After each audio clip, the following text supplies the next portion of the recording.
Okay, so we have got everything installed, hooked together, plugged into the tractor. We are up on the display. It'll load up. Next step is it'll ask for an activation code shown here. It comes on the module box. You punch in the activation code number. It will be changing to a USB drive that's stuck in with your box, so it'll be easier in the future.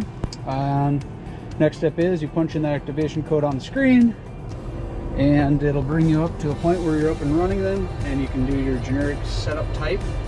And the next step with that is, we had older firmware on this model. It had been sitting in the customer's place for a few months, and we're going to go through an update. I went to Narok Solutions, downloaded the firmware file, plugged it on the USB on the HCM1 module, and you just select it and let it do its update procedure. Then you get the latest and greatest software.